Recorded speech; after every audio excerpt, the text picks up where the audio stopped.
Challenging times produce opportunities for collaboration. In the midst of a global pandemic, political uprising, and civil unrest, the responsibility to lead well is a weight we all share. Our experience connects us, our faith sustains us, our purpose defines us, and our mission propels us. We strive to advance educational and intercultural development for leaders by providing participants with educational experiences, academic support, and organizational strategies for success. Our aim is to create bold leaders, to have mentorship, leadership, and networking opportunities from inspiring, educated, and innovative practitioners. Bold is a choice. We are Bold Leadership Consultants.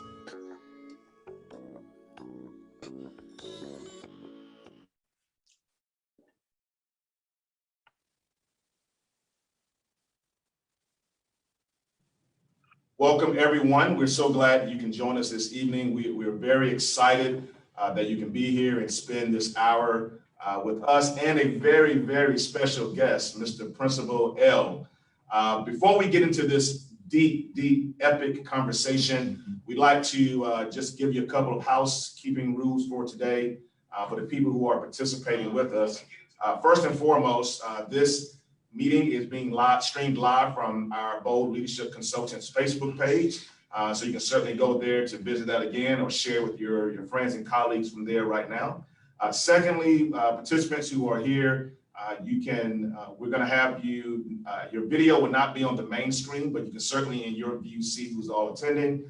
And you can put any questions or comments you have into the chat for us. And we will have someone monitoring that chat throughout. At the end of this evening, about the last 10 or 15 minutes or so, we'll open it up for any Q&A that you may have for Principal L or for our group today. Without further ado, I'd like to introduce Mr. Damon Qualls, who's principal at Mountain View Elementary School here in Greenville County School District. Thank you so much. Good afternoon, everyone, and welcome to a bold conversation. We are so honored, so excited, and just delighted to have Principal L with us. For those of you who are learning of Principal L for the first time, he is an internationally acclaimed author. He's an educator. He has had opportunities to work with Dr. Oz and promoting health and wellness for educators. Of course, Oprah Winfrey and so many other names that we all recognize. But ultimately, he shares the same passion that we do here at Bold, that every child deserves a champion and every child deserves an adult that is going to be crazy about them. We have so many connections that we'll get into in terms of the school that he currently serves in. But join me in welcoming Principal L. Thank you, brother. Appreciate it.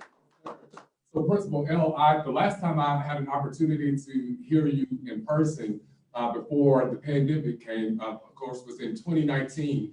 You were at the National School Transformation Conference out in Palm Springs, California.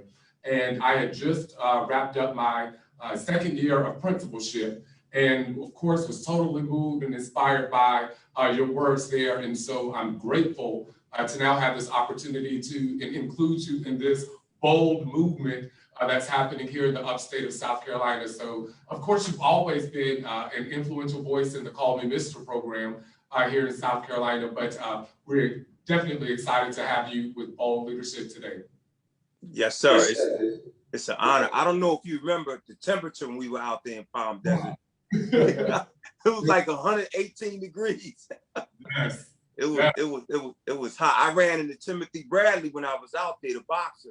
He said he lives out there, and he just was talking about how hot it can get out there. But also you mentioned Call Me Mr. You know when I talked about earlier on the pre-show, I was talking about my South Carolina connection with my family. But almost 20 years ago, brother, that's how I met Mark Joseph and Hayward John and all those brothers. I actually wrote my first book, I Choose to Stay, and Hayward had contacted me and say he had written a book, he had been inspired, he was teaching. I said, listen, man, I got family in South Carolina. I had to come that way. I'm gonna come and see you. And my family were in South, drove on by Claflin, and spent time with those brothers, man. And we've been connected ever since. And some of them are on here right now because they made that commitment back then. As you know, that my big motto is I chose to stay, right? And people chose to stay for us. And when I look at all these brothers who are at this table, you all made that decision, because once we achieve a certain level of success, folks outside, whether it be in education or outside education, they're looking for ways to get us in other roles. And we have to move up, right? If we can't help others if we don't move up. So we got to elevate, right? So we have to do that.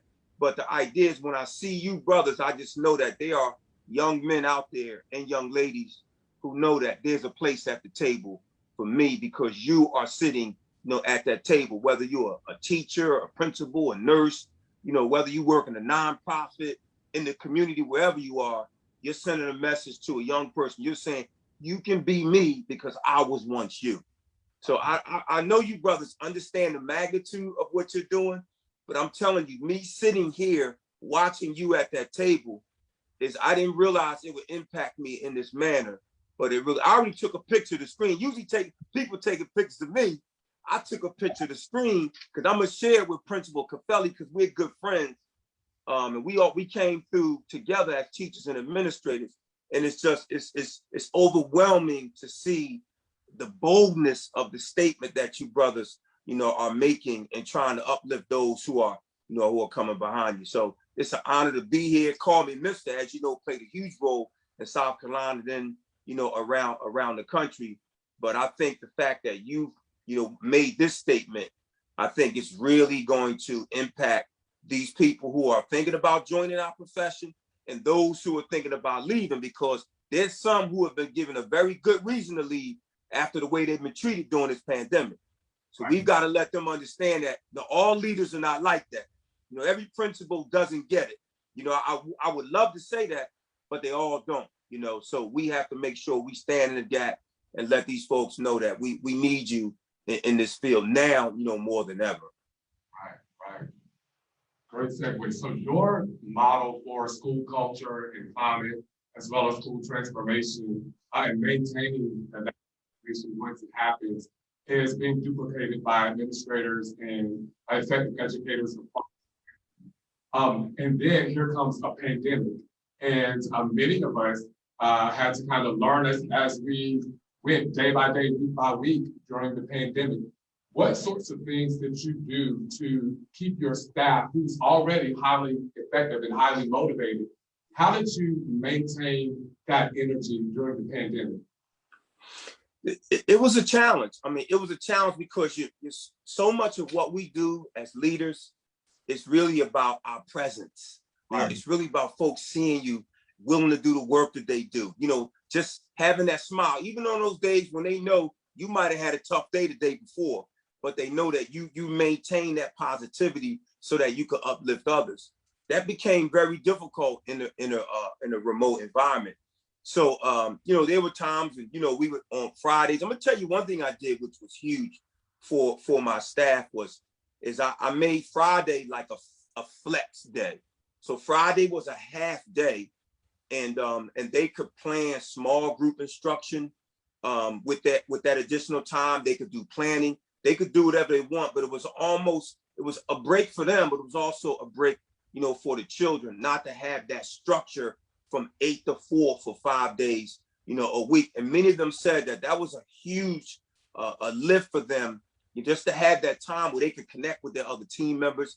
Maybe they could have office hours with me or another administrator, because some of them were really going through some deep emotional depression being at home, because I have a family at home. So I'm always yelling at my daughters, keep it down, I'm on Zoom, what you doing up there? But some of these young people live by themselves. So they're home on remote, doing this remote learning, and it's just them by themselves all day, all night. So, we plan different activities in the evening. We would do these little detective sleuth murder mystery games where we form teams. We would make videos. I had young white teachers trying to rap, right? Making videos, sending it, about the pandemic, just anything to try to bring a smile to people's faces. But also what I did is I asked the teachers, what can we do to help mitigate some of the challenges you have at home? And many of them said that they would love to have an additional screen to work with at home for flexibility with students. So I worked to make sure that the teachers were able to get an additional screen, an iPad, an Apple Pencil, whatever they needed to, and even let them take home some of the technology, from home. They couldn't take the smartboard home, of course, but just anything to help them become better at what they were doing. And they really appreciated having that opportunity because it was huge. Teachers were the only ones who in March of 2020 had to go home, start working from home, and didn't get a stimulus check from anybody. They had to just, start, using their own, had to bump up their Wi-Fi, using their electricity. It was a huge challenge. So I just tried to bring a smile to their faces. I would actually go on to their Zooms, interrupt their classes while they're teaching, start hitting them with old school raps, KRS-One, Sugar Hill Gang Up. Students in the chat like, Principal, what you doing?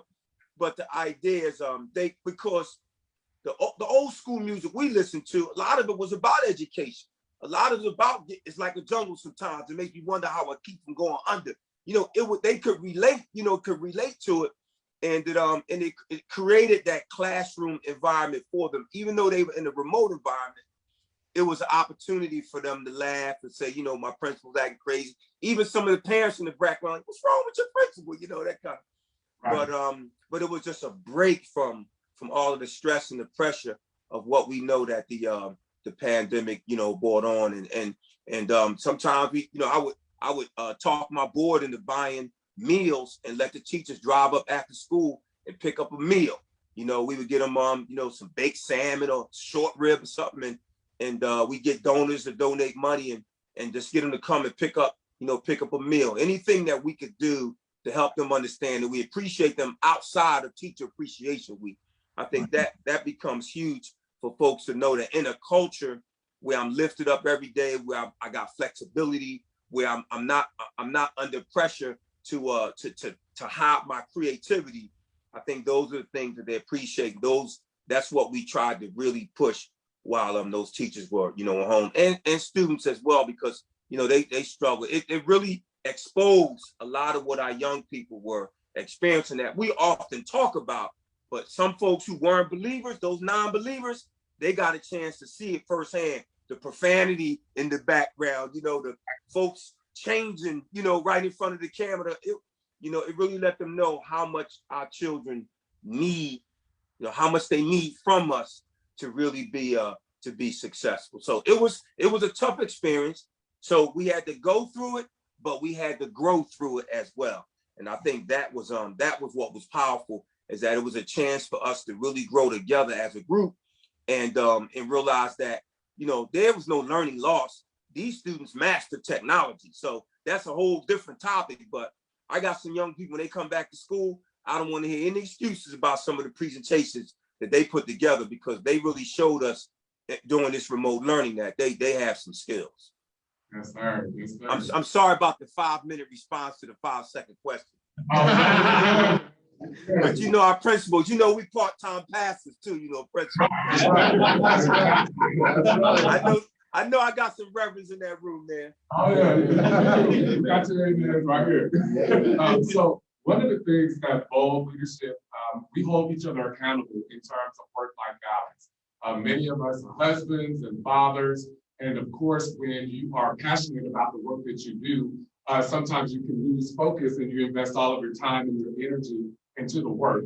So our next question is, coming off such a challenging year, how do we find that delicate balance of realizing that last year was a school year like no other, that we have to step back and regroup and also prepare for the next school year? I mean, we can't negate the fact that the next school year is quickly approaching. So what does that process look like for educators? Well, I think the first thing that I know what really saved me was exercise. A lot of folks look at exercise as a way to lose weight. And I was talking to a brother today, we play tennis, but he's a teacher. And we're talking about how, tennis affects the thinking and how teachers will benefit from activities like that. But exercise is also a great stress reliever. And the jobs that we have bring a lot of stress into our lives. So I think I saw how Peloton became so big because they capitalized on the idea that they knew that people would need some type of outlet. So I think number one, we have to look at what are some of the huge impacts on the stress in our lives. And one is, or say, how can we alleviate some of that stress? Because we have stressful jobs. It's no way to get around. You know, people can talk about, I leave the job at school, I don't take it home, I'm only going to work, you know, up until 4 or 5 o'clock. That's fine until that kid don't get off the bus, right? And now you there, you call the wife like, I thought I was gonna be there for dinner, but we can't. So it's fine, you know, but what happens when you get punched? Everybody said they was gonna beat Mike Tyson until they got hit. You know, then your whole game plan changes. So we have to be prepared for that. And that's what exercise and good nutrition does, is it prepares us for the stress, because you either gonna be a stressor or a blesser, right? That's how I look at my job, right? You either gonna stress people or you're gonna bless them. And so when the stress comes to the school, we take that on so that those teachers and nurses and counselors can do their job. So we take on a lot of additional stress that folks don't even know. If they don't do this work as a principal or an assistant principal or some other administrator, they think they can do it. They don't know until they spend the day, you know, in your shoes. That principal for a day, that's a show, right? They don't really get to see, you know, the people that come in and talk to you about the sick, the spouse with cancer, or the child that, you know, and these things you got to keep as an administrator, you have to keep those with you. So there are all kinds of stresses that come. So exercise and good nutrition help us deal with the stress. Then what we have to do is, and I know what I did, what I encourage my staff to do, is find things that you enjoy and make time for it. Don't make excuses, make time. A lot of times we make excuses to do more work. And I tell them that will be here tomorrow. I promise you, because I'm gonna make sure it's here, because I'm gonna call you and ask you if you did it. But today, I need you to find something that you enjoy. Go out to dinner, you know, with your husband. Take your kids, you know, to the park. Stop working and your mom is homesick. Take off.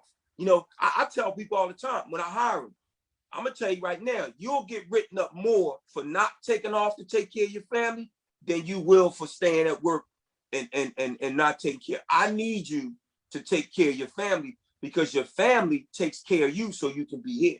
You know, a lot of people don't understand that. Our spouse and families at home, that's like the people in our corner. That's our cut man.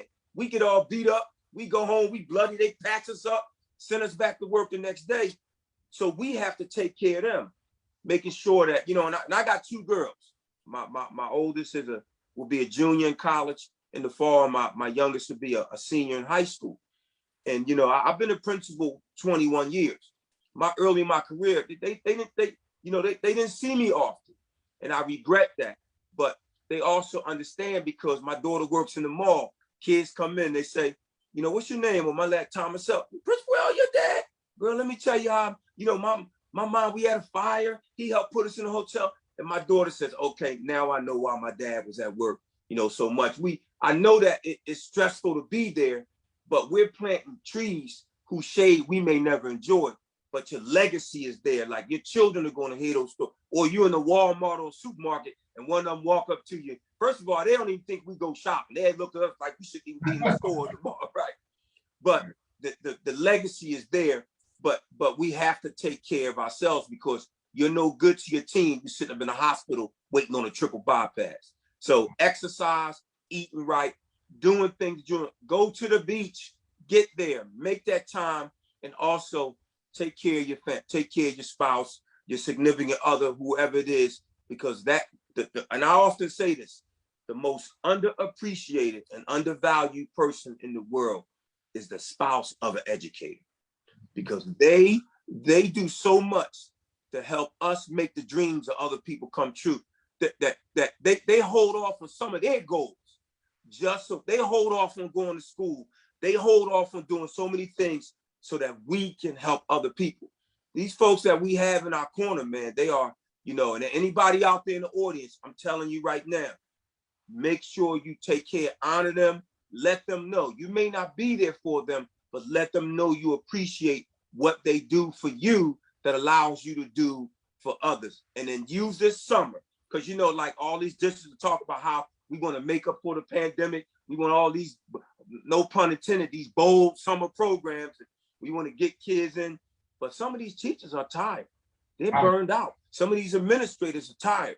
So we're going to have to find, you know, you asked about that delicate balance. If I could figure that out, I'd be a millionaire right now. But we're going to have to find that time to take care of ourselves, because when we come back, it's never going to be normal again. You know, it's going to be a whole new life for our children, you know, and for us, and some of it in a good way, because I'm already thinking about students who miss school because of discipline or because of some other reason. I got parents, they travel with their kids to football. Now they can be on Zoom doing work. Now the children aren't going to like that, but it's going to be a whole new world, you know, academically. But the key is really making sure that we understand why we do. Find your why. Let's come together around our why and our purpose, and not so much around ideas. We'll fight about ideas all day long. What's your why? And plan your day, plan your week, so that you are able to accomplish that and manifest that. Principal L, you know, man, you know, you got so much wisdom.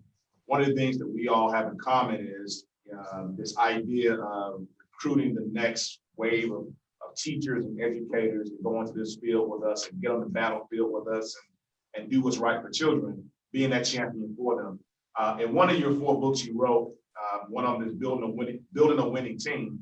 You talk a lot about that idea.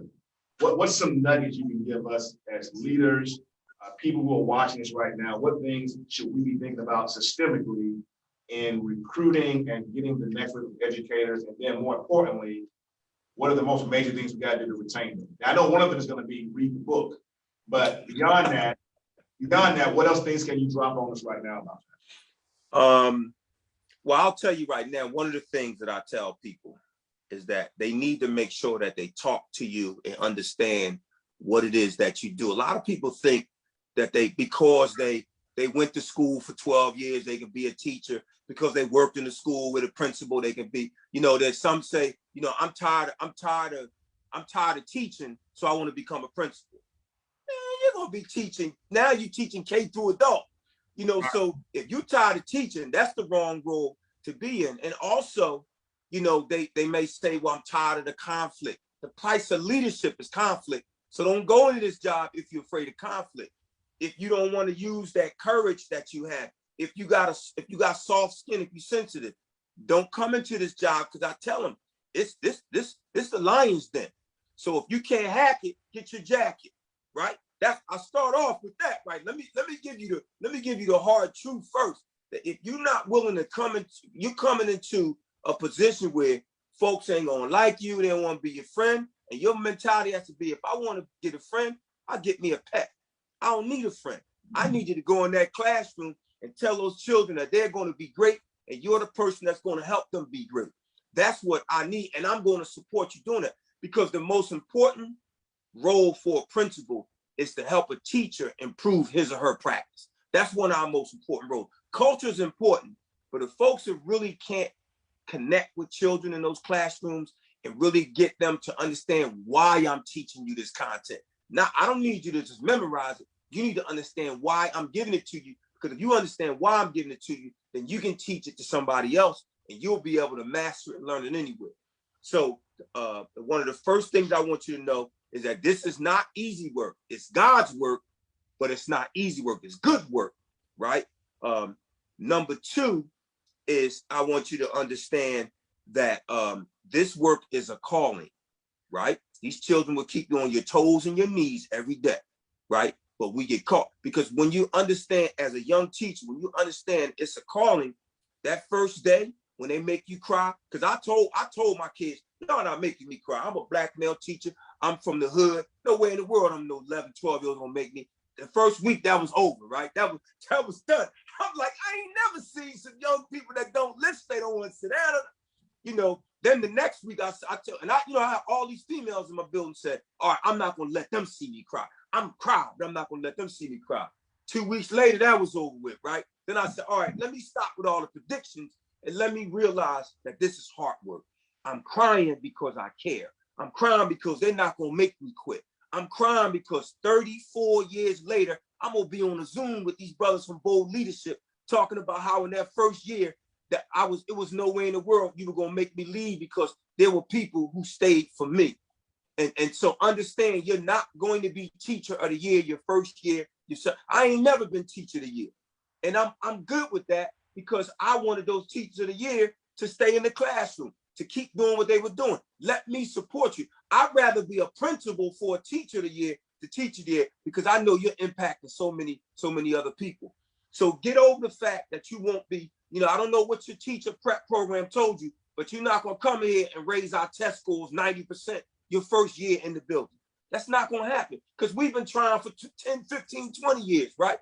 This is a long-term struggle. We're pushing that boulder, and once it starts moving, it starts moving. But it's not going to be easy. So understand that this work is going to be good work. It's going to be hard work. It's not easy, and I'm here to support you. But believe that these children are smart. Intelligence crosses all racial lines, all color lines, all gender lines. Don't walk into that classroom believing whatever you heard when you were young or somewhere else, that because these children are poor or because they're minority or because they're young black males, that they're going to go. They're not going to Penn State. They're going to the state pen. No, that's not the narrative, because look at this table, right? We're proof that that does not happen. You have to believe in them until they believe in themselves. So we have to, first thing we got to do is we have to affect their mindset.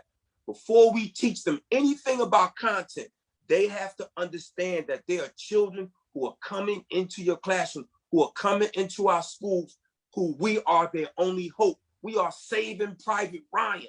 Some of these children will be the first. Some of us were the first in our families to go to college. Some of them will be the first to go to college, and their families' children are depending on us.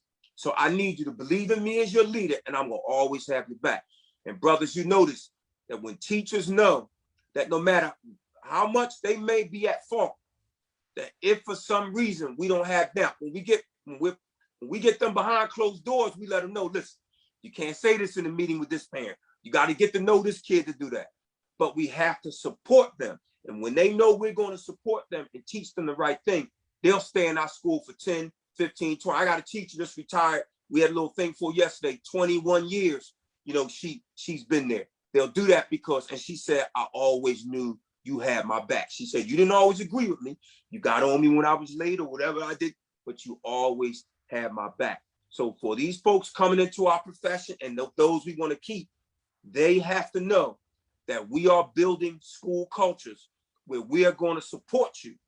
Now, when you're wrong, we're going to call you out on it. We're not going to embarrass you. I'm not going to do it in the meeting. I'm going to call you privately and I'm going to tell you about it. But I'm going to tell you when you're wrong. But when you're doing a good job, I'm going to let you know. I might give you a note. I might just come to the room and say, keep up the good work. But I'm going to support you. And then what we need to do is we need to make sure that we're creating learning cultures and not teaching cultures. The problem for many of our schools, folks go into this profession and all they're thinking about is teaching and not realizing I'm still a learner. Even as administrators, we're still learning. So adopt that mentality that I'm teaching, but I'm learning. The problem is folks don't want, because when I'm learning, I got to get out of that comfort zone. That when I get out the comfort zone, I got to go into the learning zone, and the learning zone is close to the frustration zone. So, but the only way for me to grow, and you'll see this in the book, is how do I grow and grow faster? I don't need you to grow and 30 years later become a good teacher. I need you to grow quickly because I might tap you to be an administrator in 5, 10 years, So how do we do that? Is that I listen to you, I follow you, I pay attention to professional development. I don't take a day off every time we have PD. I'm making sure that I'm asking for, extra duties in the school, looking to build that capacity. Because that's the key for us, brothers, is how do we create a pipeline? Like, who's coming behind you? Who's going to run your school when you're not there? Because you're going to want to see that success, continue. That happens when we make sure that we recruit and retain those positive people and build cultures where parents, students, and teachers are knocking the door down to get in instead of knocking the door down to get out. And that happens when we're visible. That happens when we create those strong, long-term, sustainable relationships. And that happens when we make sure that we're lifting others through positivity, holding them, make sure they're accountable, but making sure we're lifting others through positivity. Because when folks come in, and here's the key word, when they feel your school is a family, they're going to stay. No matter what, other people paying more money, you got the parking lot with the elevator for the cars, you can do whatever you want.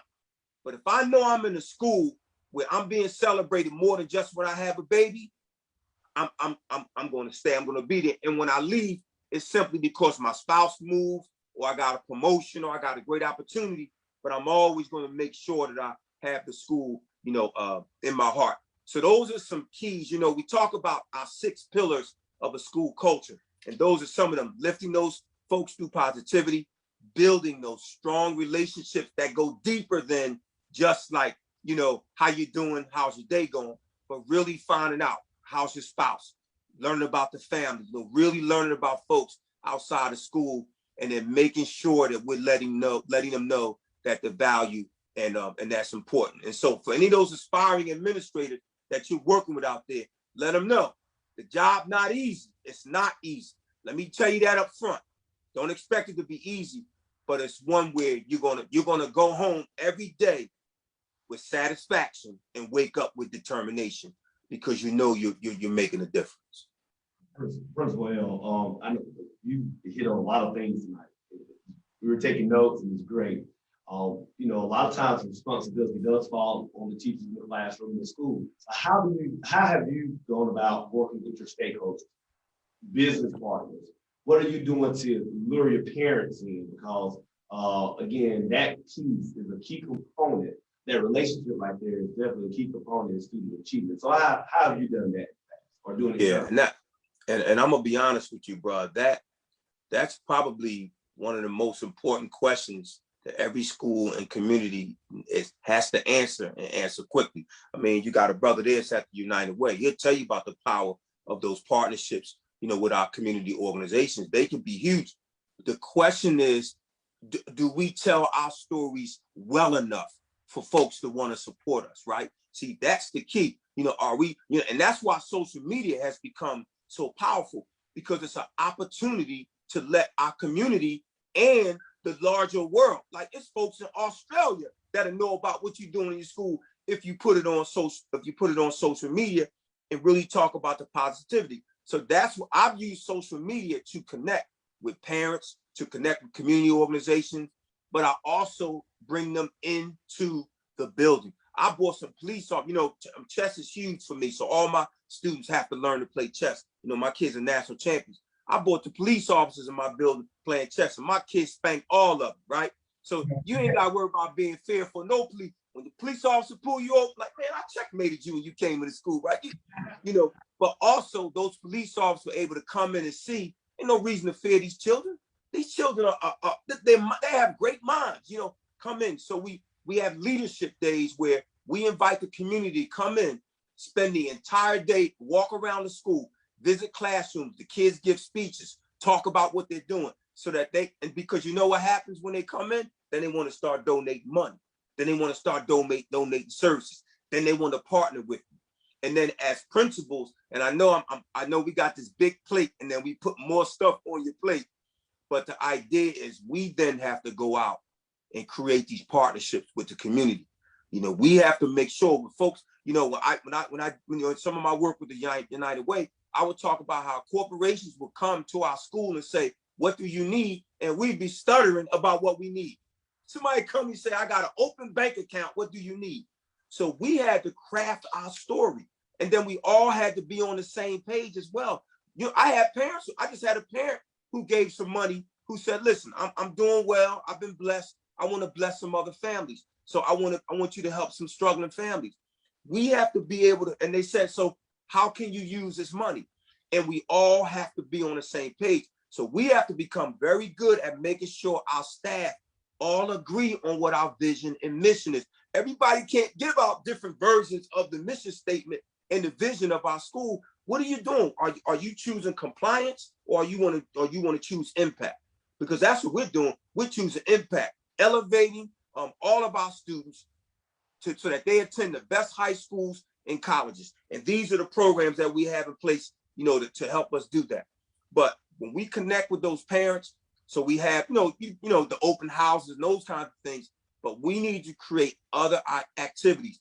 I used to attend community events to talk about our school, go to some events and let folks know, go to the churches. I used to go to the churches and get in front and ask the pastor, all I need is 2 or 3 minutes.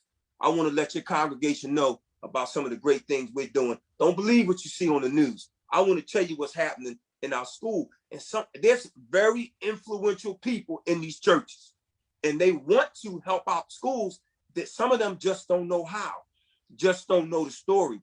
So, and then lastly, I'll tell you this, also use the media. The media likes to report bad news because it's plentiful, right? It's easy for them to get. Create some press releases around what's happening. It might be something very small in the building.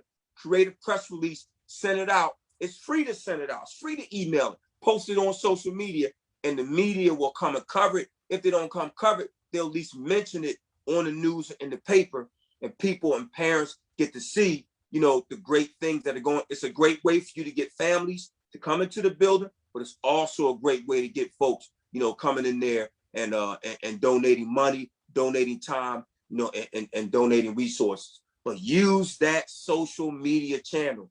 It's huge, and it's a great way to connect beyond your local. Before everything was our local community. Now it's like it's national, it's international. Some of you brothers, we're all connected on social media, and we're connected with folks we ain't never met in different parts of the country. Then you see them at a conference somewhere, and boom, you make that connection. But all of those are great, great opportunities. But be able to tell your story, and don't be afraid to brag about your school. Before we leave, I might ask one of you brothers to just give us 30 seconds about why you love your building, or maybe somebody in the audience in the chat. Tell us why you love working in your school. Why are you crazy about those kids? Why are you crazy about your teachers? Let's talk about, because there's so many folks saying negative things about our schools, but the view from a school on the outside looking in is much different from the inside, looking out. There are great things going on. You have to tell your story. Yes. Principal L, you talked a little bit about your students playing chess, and that was one of the ways you used to build relationships with your students, your teachers. Believe it or not, there are people who feel like that these types of clubs don't really have a place in our schools. It should be academic, geared clubs like STEM clubs and, Beta Club and those types of things. Can you talk to us a little bit about the power of the relationships that you built through that particular club, or just the power of relationships with our students and teachers? Y'all must like hearing me talk, huh? You got to be tired of hearing me by now, because now you ask about after school program. And I just wrote a whole dissertation talking about how that's a pillar. See, we, decades ago, the school was just educate children. But the school right now, there's the school, there's the community, and then there's the after school programs, because there's so many young people, they may not find success during the school day. They may not find success in STEM. They may not find success in the debate club. They may not find success in some of the robotics or mathematics, but they might be excellent at playing chess. They might be excellent cheerleader, might be an excellent football player, might be, excellent student in a service organization. We need to go to where they are and take them to where we want them to go. And that's what those after school programs allow us to do. And also, I'm gonna tell you what else it does for us.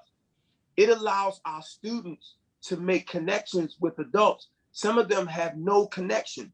And so in the after school program, they work with these students will remember who work with them. I remember I had a teacher in 4th grade. We had an older African-American teacher. She had been in our school about 30 years. We thought she came with our building.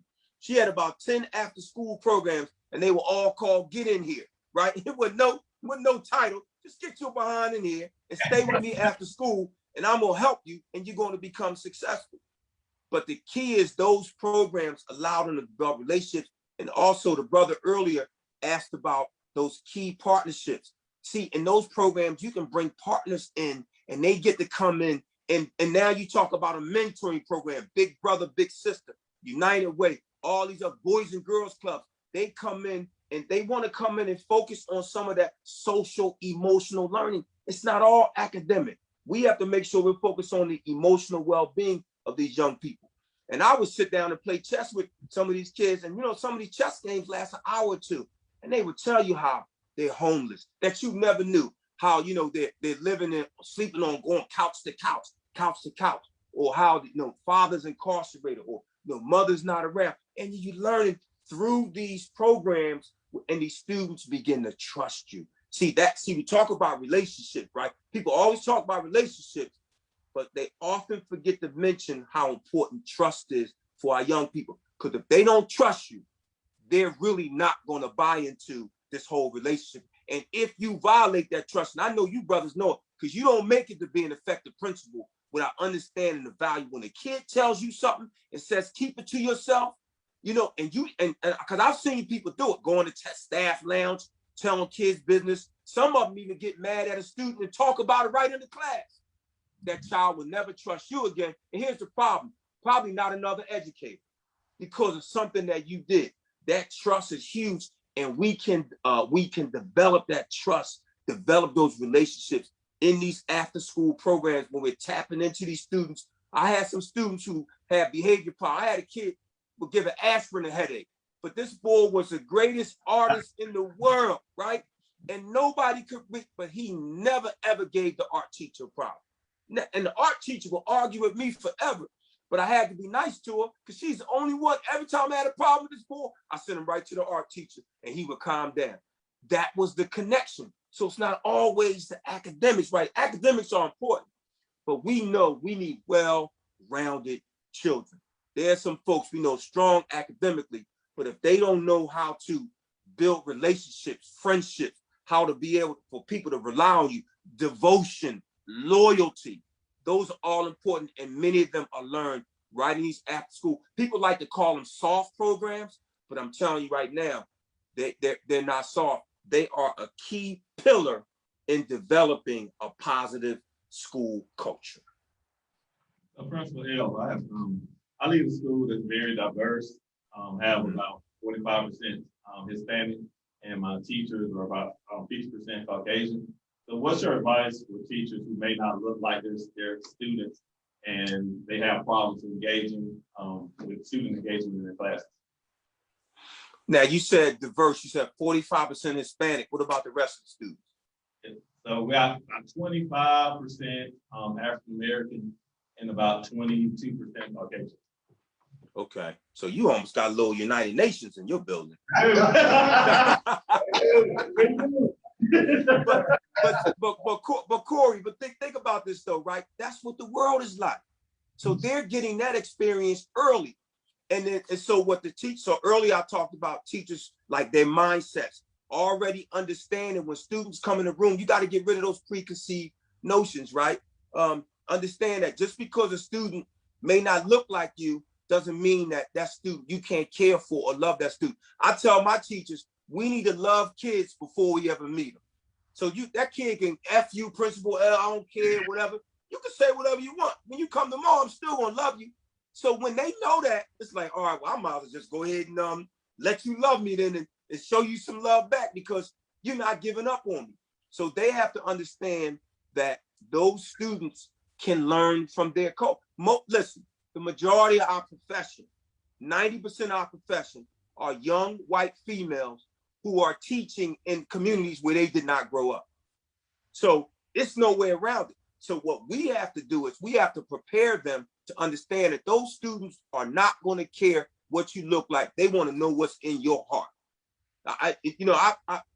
Some of us will remember we had some teachers that didn't look like us. We know who supported us, who were there. Now we knew who wasn't in our corner, but we know there was some who made sure that they supported us. And I tell children that, and I also tell them the story also for teachers and students, that they need to understand that during the civil rights struggle, even during slavery, that there were white folks that were helping blacks on the Underground Railroad.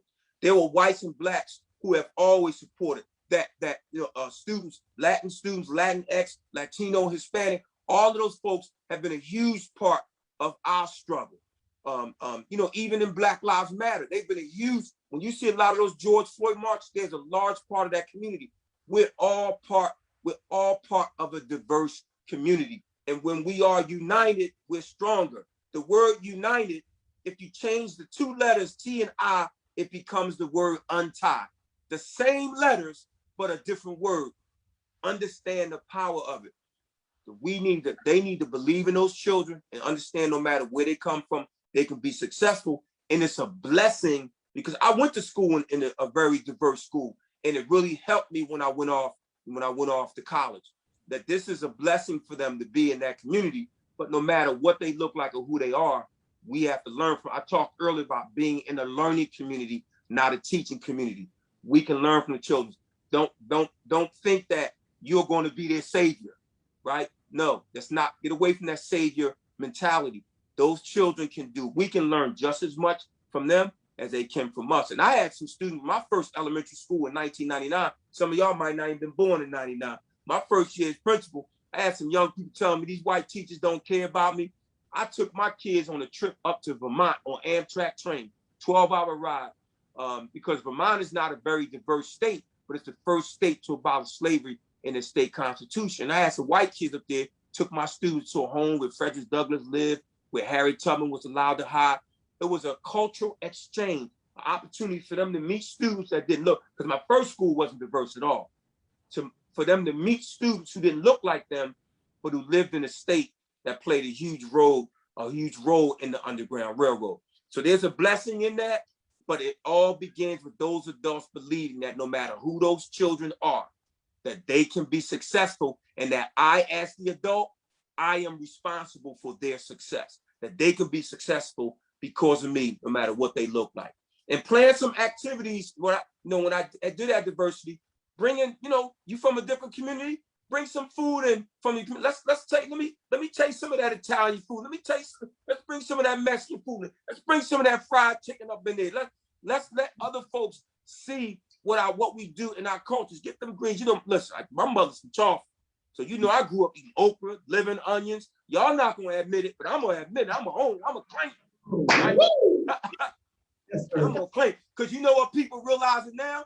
That a lot of those foods that we ate from our families, now they saying how healthy watermelon is, and sweet potatoes, all the stuff that we grew up eating. Now they're saying how that's the foundation of a healthy diet.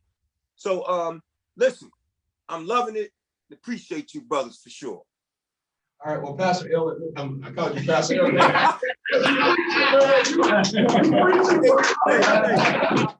I'm about to pass this cup around in that room, man. Yeah, I'm gonna call you the preaching principal, man. Hey, but we need it though, bro. We need it. It's a ministry, man. It's a ministry. At this time, we're gonna open up our question, and we have a question from Pastor L. Here, and I think we're gonna open up Jason's video so he can ask you this question.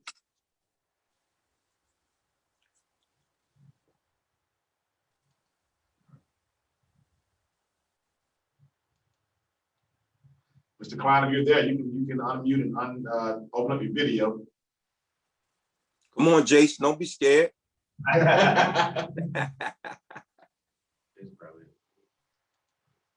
Well, I have it in the chat. You wanted to know what is your recommendation to help students reacclimate to being back in face-to-face school next year?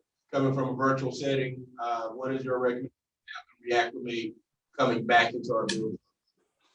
Yeah, we just brought some of our kids back, and what we did was we brought them back in phases. But I'm gonna be honest, I don't think there's a standard answer for that. I think we got to do. First of all, I think we're gonna have to just rip the Band-Aid off, right? Because we could keep putting it off forever. One thing I do know is I'm going to encourage folks that these masks, you don't have to stop wearing that mask if you don't want. Because last year I ain't buy one thing of NyQuil or Theraflu for my kids. I ain't had to buy no cold medicine at all because we've been using sanitizer, wearing masks, keeping our distance, not shaking hands. I'm doing the Mo Cheeks fist bump. You know, I'm a Sixers fan, you know. I know you see Dr. J and the Eagles in the background there. But I think the key is getting them to understand when they come back that it's been a time away from school and we want to reacclimate. So we're going to have more grace, fellas.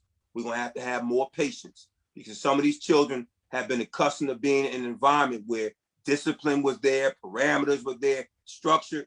They've been in some home. They've been in a home where they stand up all night doing what they want to do.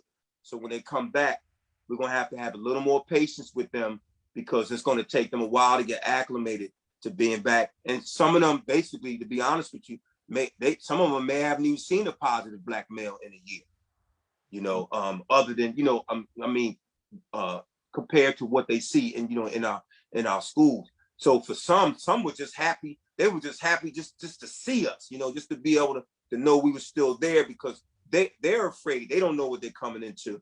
But try to make school fun, build some activities in for the young people. Don't be, when you start off, you don't have to be so rigid. Give them time just to be kids and give the teachers an opportunity to be able to build in some activities where they're just reconnecting with some of these young people. Because I know one thing, some of these young people came back to school. I had some as big as Kareem Abdul-Jabbar. I mean, they really grew, you know, during the pandemic. So I didn't even recognize them. So give them some time to really get adjusted to being back in the building, following the routines, understanding that, you know, because there was I had some students who didn't show up a lot. And they're going to have to understand that they got to leave that mentality at home. But when you come to school, you got to show up. You got to show up. We on the honor roll, not the hoagie roll. So when you back in the building, we need you focused and doing what you need to do. And also making sure you let us know what we can do to support you, because some children like to hide what they're going through. That we need to really let the students know coming off of this pandemic, you know, what were some things that you struggle with that we might be able to support you. Well, there's no other questions in the chat at this moment, but I do have another question. What was your ideology, the concept behind I Choose to Stay in that publication? What was the concept behind that? So, you know what? You're probably the first person to ask that question in about 20. I usually have to tell people that story because they don't never ask me. I think it's a great question because it's really how I got started. So I appreciate you asking that because that's really my beginning, man. You know, but I was a teacher in the middle school in the inner city of Philly, high crime rate, high murder rate, and I started teaching these kids to play chess. Actually was teaching special education students mathematics on the chessboard. Knights move on right angles, bishops move on diagonals, and these kids were walking around the school carrying chessboards. And if you don't think anything else about a kid who carries a chessboard, you assume that they're smart. So people started getting up. So I learned that smart is not something you are, it's something you can become. And these kids walking around carrying chessboards, the kids are like, yo, you play chess? Aren't you in the learning disabled program? They said, yeah, let's play a match and see if you should be my roommate, right? It humbled you. So I realized I was onto something with this. So started teaching the kids and they became successful, winning championships. Arnold Schwarzenegger came to visit the school and challenged one of my kids. I said, Arnold, these kids know how to play. He talking about how he make people play on the movie set. I said, now you want to talk about terminating people? That's fine. You want to talk about being expendable? No problem. Don't talk about chess. Challenged one of my girls and she crushed it, right? Arnold said, you terminated the Terminator, right? So Arnold said, when you gonna write a book about these kids? I said, I'll write it if you write the foreword. And Arnold wrote the foreword. And I sent his people the book. He didn't forget. He actually, in the foreword, he wrote the story about the little girl Denise beating him in the chess match. But then after all that happened, then people started wanting me to leave my school, and another school offered me an assistant principal job, and I turned it down. It was a $20,000 raise. My principal was mad at me, thinking I wanted to leave. I wasn't even looking for the job, but he didn't believe me. And the kids were like, we appreciate you choosing to stay. You know, we choose to be here too. We could be anywhere we want, but we're here. We're, you know, because the thing is, I hated turning down the money. Number one, my wife and I, we needed it. But also, I didn't want kids to think that when you get a chance to move up, you don't move up. You move up, you create other opportunities. And when you move up, you open up a job for somebody else. They wanted me to come right away. They wanted me to show up the next week. And I didn't want kids to think I would just leave them for the money. I was one of the few Black males in the school. So I said I would rather come at the end of the school year. And they said the job wouldn't be there. So I stayed and ended up becoming an AP right at the same school. And then the principal at an elementary school, like 1 block away. But that became like my mom, you know. Now, a couple weeks later, the rumor had been I turned down 40 grand and a new Mercedes Benz to stay there, right? They would talk about it. But the key was that I made that decision, you know, for the kids. And it's not, everybody can't make that decision. Again, for me,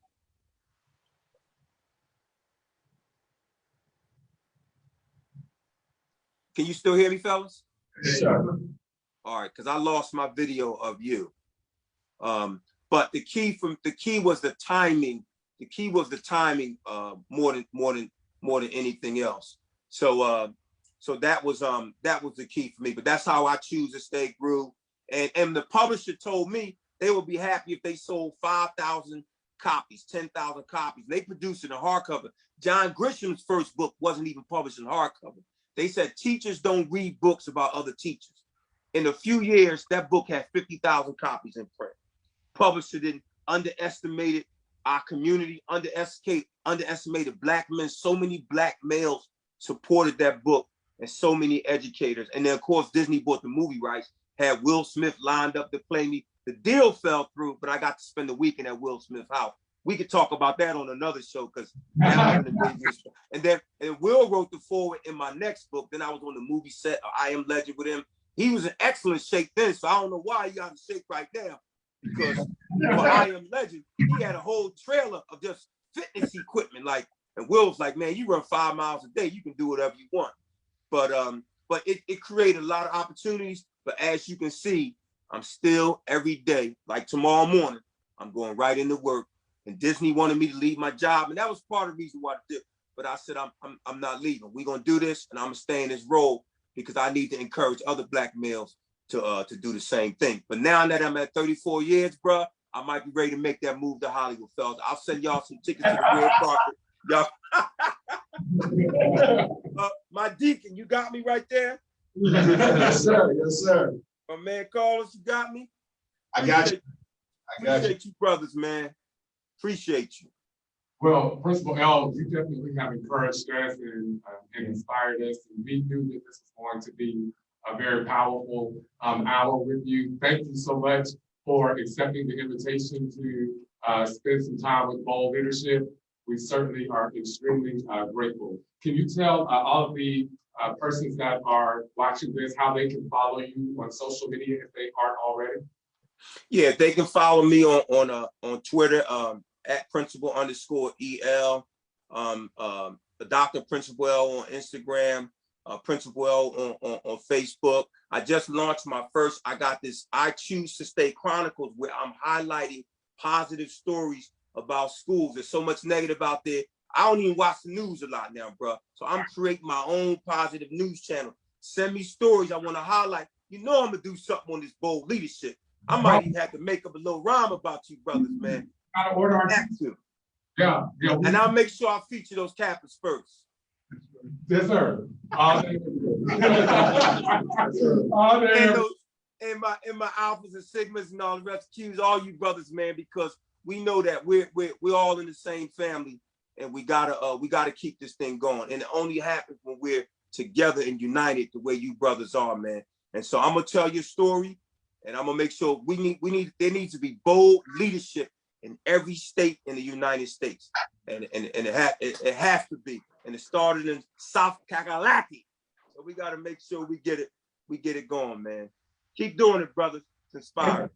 Thank you so much. Thank you so much. Before we log off, we want to, of course, thank the United Way of Greenville and Megan Park CEO for graciously allowing us to use this venue again. And We're gonna disconnect from the audience, but we wanna hang around and get some pictures with you on screen.